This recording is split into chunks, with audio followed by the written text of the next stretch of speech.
Social media पर channel Mahalakshmi की ओर से आप सभी को त्रयोदशी रिपीट सादर जय जयंत करते हैं। आज की शुरुआत कुछ खास बात रहस्यमयी गुफाओं के साथ। वैरूल नाम है, वैसे नाम आपका तो है एलोरा। आज वहीं के रहस्य कुछ बात करते हैं। शुरुआत इससे करते हैं, बाद में कुछ और बात करेंगे। कैसे एक बेटे की माँ आज दर दर भटक रही है, एक एक पैसे के लिए मोहताज हो रही है।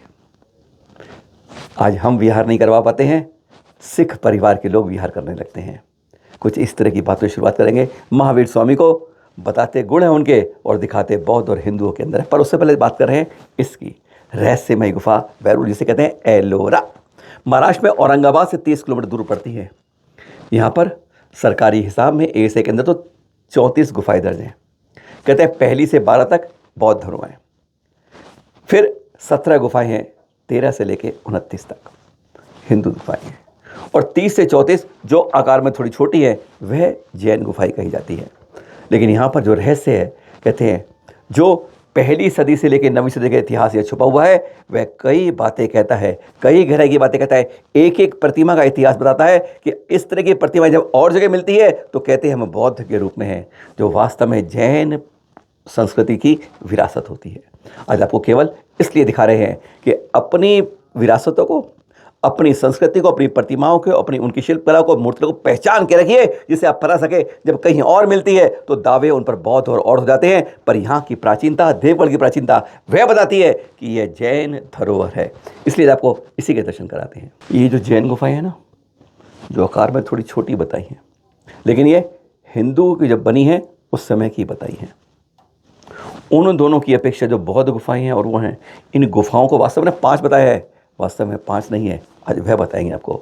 रहस्य ऐसा है, ढूंढते रहो, खोजते रहो, इतिहास को जान पाओ। और ये इन गुफाओं के अंदर सबसे ज़्यादा खास बात जो अन्य 2 गुफाओं से हैं, जो हैं 29 गुफाएं एक तरफ और 5 एक तरफ। इनके अंदर विशेष रूप से कार्य, इतनी डिटेल्ड चीज़ है, पेंटिंग एक से एक बढ़िया, सब कुछ उकेरी हुई बहुत गजब की है। कहते हैं इन 5 पर ही जैसे एलोरा का इतिहास दमकता है। वास्तव में ये 5 गुफाएं नहीं हैं, हकीकत में 23 है। गिनती कम करने के लिए कह दो 5 है। इसलिए आपसे कह रहे हैं कि खास बात है। 29वीं अलग है, 30वीं है छोटा कैलाश गुफा, जो 4 गुफाएं हैं जहाँ। 31वीं अलग है, 32वीं है सबसे बड़ी इंद्र सभा। अरे पहले तो इंद्रीकरण, इसे हिंदू तो मान्य था, लेकिन मालूम नहीं चला कि इंद्र का स्थान क्या है जैन धर्म के अंदर, तब इसको इंद्र को माना गया। यहाँ पर 13 गुफाएं हैं और 13 रूप से 13 और 4 17, 33वीं जगन्नाथ सभा है, उसके अंदर भी 4 गुफाएं हैं, और फिर 33 34, इस प्रकार 23 गुफाएं यहाँ पर हैं। वास्तव में हम उन्हें केवल 5 गुफाएं मान लेते हैं। ऐसा इतिहास जो आप नहीं जान पाते हैं, आज उसमें से कुछ बता रहे हैं, क्योंकि जब आप एलोरा में इस बार जाएँ तो पर्यटक के रूप में नहीं, जैन संस्कृति की विरासतें खोजने के हिसाब से जाएं। गुफा नंबर 32 इंद्र सभा, जिसका द्वार ही गजब का है, ऊपर पहचान अलग बनती है। यहाँ पर देखिएगा एक एक भव्य रूप से पेंटिंग और उकेरी हुई प्रतिमाएं, लगभग ये 9वीं सदी की हैं। और जब इसको बनाया गया है, एक इतिहास लगता है कि ऐसे चट्टानों को यहाँ उकेरा गया है। यहाँ आप एक नंबर 32 मत देखिएगा, यहाँ पर आप देखते जाइए, देखते, ये तो वो 1 नहीं 2 नहीं, ये रहस्यमयी गुहा है पूरे एलोरा की, जहाँ पर 1 नहीं 2 नहीं, वास्तव में 13 गुफाएं आपको दिखाई देंगी। खोज के जानिए, खोज भी नहीं पाते हैं आप लोग, जब देख पाते हैं। और यहाँ पर ऐसी ऐसी प्रतिमाएं हैं, देखकर हैरान, कैसी मुद्राएं हैं, क्या रूप बताया गया है, किस तरह दरबार है, किस तरह इनका है, सब कुछ यहाँ मिलता है, पर देखने वाला नहीं पहचान पाता है। इस 2 मंजिला गुफा के अंदर सब कुछ गजब का है। छत की सीलिंग के ऊपर कमल खिला हुआ है, और मेन बात यह है, जहाँ वो कहते थे ना गिरनार के ऊपर कि हमारी अंबिका माता है, अम्बा माता है, उसका प्रमाण यहाँ मिल जाता है इन एलोरा गुफाओं में। यहाँ पर अंबिका यक्षिणी की भी एक बहुत बड़ी है। कहते हैं सिंह के ऊपर विराजमान है और फलों से लदा, कहते हैं आम का वृक्ष है। इस तरीके से अम्बा की ये प्रतिभा, जो अंबिका देवी हैं, वह गिरनार को परिवेशित करती हैं, वहाँ की पहचान हो जाती है कि किस तरह उसको आज उस रूप में बदल दिया गया है। वास्तव में मूल रूप में यहाँ से पहचान मिल जाती है अंबिका देवी की। यहाँ पर प्रथम तीर्थंकर आदिनाथ भगवान, 22वें नेमिनाथ भगवान, 23वें पारासनाथ भगवान और 24वें महावीर स्वामी की एक विशेष रूप से प्रतिमा है। सबसे ज़्यादा यहाँ पेंटिंग्स मिलती हैं तो पारस प्रभु की और बाहुबली स्वामी की। जानते हैं आप? गिन के रखिएगा, गिन नहीं पाएंगे पूरी। आपको पता है 19 है, 19 अधिकतम किसी की। यहाँ पर बहुत कुछ है, गजब की बात है। सम्मोषण के बारे में पहचान है, सब कुछ मिलता है। केवल इसलिए आपको पता है कि जब भी यहाँ जाते हैं तो एक नया रहस्य निकलता है। अब की बार जाएं तो मन मचले नहीं, ध्यान से जाएं और पहचान लीजिए कि ये 5 नहीं 23 गुफाएं हैं एलोरा के अंदर, जिसे कहते हैं वैरूल। आपसे बार बार कहा है कि विहार में साथ रहो, सुरक्षित रहो, पर देख रहे हैं आप, हम हैं, हम नहीं सुधरेंगे।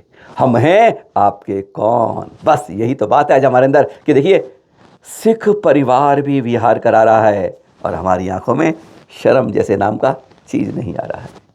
क्या हो गया आज हमें? हम अपनी जिम्मेदारी को भूलते जा रहे हैं और देखिए वह धन्य हो जाते हैं। कहते हैं इनके साथ 4 कदम चलते हैं तो हम उन फरिश्तों का भी अंदर हम अनुभव करते हैं। यह है इन सरदार जी का कहना। ये देख रहे हैं आप, ये दिखा रहे हैं महावीर, भगवान महावीर स्वामी की कथा। अच्छी बात है कि जैन नहीं है, अजैनों में भी प्रचलित है। और इस तरह की देख रही, दिखाइएगा, आपको दिखाते हैं। स्टोरी गुरु 27 यह यूट्यूब का चैनल है जहाँ पर विभिन्न तरह की कथाओं को समावेश किया जाता है बच्चों को जानकारी देने के लिए। अच्छी बात है कि अजैनों में महावीर स्वामी की कथा सुनाई जाती है, 3 मिनट में बताई जाती है। पर यहाँ पर और दिखाते हैं उससे पहले क्या खास बात है। मूक माटी पर इन्होंने 4 एपिसोड बनाए हैं और जितने भी इनके एपिसोड बने ना, सबसे ज़्यादा लोकप्रिय वही चारों हैं। यानी गुरुवर की जो है ग्रंथ है वह आज भी अजैनों में कितना लोकप्रिय है, केवल इसका यह प्रमाण यहाँ के चारों एपिसोड अपने आप कह देते हैं। भगवान महावीर स्वामी की कथा बस यहीं पर चित्र से हो जाती है दिल के अंदर व्यथा। इस 3 मिनट के वीडियो में कुछ चित्र दिखा रहे हैं आपको, कहानी कुछ सही बता रहे हैं, पर यहाँ चित्रों से सारा बेड़ा गर्क करा रहे हैं। कभी बौद्ध को लगा देते हैं, कभी और हिंदुओं को, हिंदुओं के मंदिर, हिंदुओं के सभाएं, हिंदुओं के सब, हिंदुओं के साधु, सब कुछ दिखा के कहते हैं रंग में भंग कर देते हैं। अरे होली तो कल खेलोगे, पर 3 दिन पहले से ही हम ये ढंग देख रहे हैं। किसी चीज़ को अच्छी जब बताना होता है तो उसमें सही का इस्तेमाल करना ही ज़रूरी होता है। मुंह से बोल क्या रहे हैं, दिखा क्या रहे हैं और सामने वाले क्या समझेंगे। अरे ये तो हिंदू वाले महावीर हैं, अरे ये बौद्ध वाले, जैन वाले उनको महावीर बोल देते हैं।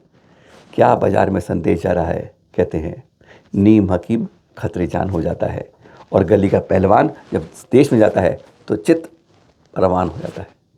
क्या कहें इसके बारे में? इसलिए कहते हैं कोशिश की संपर्क करने की, नहीं हो पाया।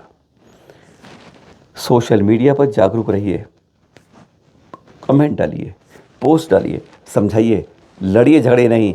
पर जब इस तरह से जैन समाज की संस्कृति का जैसे एक उपहास उठता है, कहानी सही बताओ पर बताते हुए गलत होता है, तो कहते हैं सब कुछ गुड़ गोबर हो जाता है। इसलिए आपके पास लाए हैं जागरूक जैन बने। यह चित्र सूरत के रिंग रोड के शिव शक्ति टेक्सटाइल मार्केट के, कोई भुला नहीं पाएगा। तबाही का मंदिर बरसों याद आएगा। 2200 दुकानें जिसमें अधिकांश जैन परिवारों की थी, राख हो गई। 600 करोड़ रुपए एक बार में बर्बाद हो गए। इतनी भयानक आग जिसको कोई सोच नहीं सकता, 24 घंटे थक थक थक थक करके चलती रही। साकेत के देख रहे हैं अब ये निर्मल भाई जैन, इन्होंने क्या कहा, नया नया मार्केट अपना बनाया था और देखो किस तरह से उसको सजाया था। इन्होंने कहा कि जो 2200 की दुकानें चली है ना, जब तक वह अपने पैरों पर नहीं खड़े होते, मैं अपनी दुकानें उनको देता हूँ, निःशुल्क दे रहा हूँ। जो बर्बादी हुई है उसमें थोड़ा सा साथ दे रहा हूँ सहयोग का। ऐसे होते हैं धन्य सज्जन जैन रूप में, कि ऐसे भी मिलते हैं फरिश्ते जो सहयोग इस तरह कर जाते हैं। सरकार क्या करे ना करे, पर इन्होंने कहा मैंने अभी नया, जिसने नया पूरा इन्वेस्ट करके मजार बनाया अपना, उनको 2200 दुकान वालों को अपनी जगह आश्रय दिलाया है, और वह भी पूरी तरह निःशुल्क। कब तक? जब तक वह अपने मुँह पर खड़े नहीं हो पाए। ये होती है सहायता का गजब का रास्ता। सरकार भी इसमें हैरान हो जाती है कि वह अपनी जेब से कुछ निकाल नहीं पाती। उस तबाही के अंदर एक मंजर हुआ था, एक महेंद्र जैन का निर्मम रूप से मृत्यु हुआ था। देख रहे हैं उस महेंद्र जैन को, जो उसके अंदर कहते हैं बस आज इसका परिवार तड़प रहा है, आर्थिक सहयोग के लिए दर दर ठोकरे खा रहा है। इसकी माँ ने सुना तो हैरान हो गई। इसकी माँ ने जब व्यथा बताई एक रिपोर्टर को, देख रहे हैं आप, महेंद्र जो मृतक हुआ उसकी माँ आज दर दर भटक रही है, निगम में चक्कर लगा रही है और वहाँ कहती है 1 पैसे का सहयोग नहीं मिला है अब तक। दुकानें दे दी गई, निःशुल्क दी किसी ने, लेकिन आज वह जगह जगह ठोकर। क्या था? एक माँ ने बेटा खो दिया, पत्नी ने पति खो दिया और बच्चों ने अपने पिता को खो दिया। यहाँ काम क्यों कर रहे थे? सपने बहुत ऊंचे थे। एक डॉक्टर बनना चाहता था बेटा, एक बेटी डॉक्टर बनना चाहती थी और एक इंजीनियर बनना चाहते थे, लेकिन उनके सपने अधूरे रह गए। उन्होंने कहा मैं काम करता रहूँगा पर तुम दोनों को एक नई दिशा में नया सूरज उगा के दूंगा। उन्हें उम्मीद थी कि हमारे पिता इतनी मेहनत कर रहे हैं, कहीं ना कहीं ये सपने पूरे हो रहे हैं, पर एक आग ने सब कुछ ले लिया।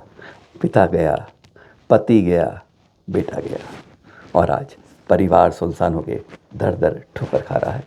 इसलिए बता रहे हैं सहयोग के लिए कोई हाथ आगे नहीं आ रहा है। फिर मिलेंगे ऐसी ही कुछ दर्द की मीठी और ऐसी खबरों के साथ। सादर जय जिनेंद्र।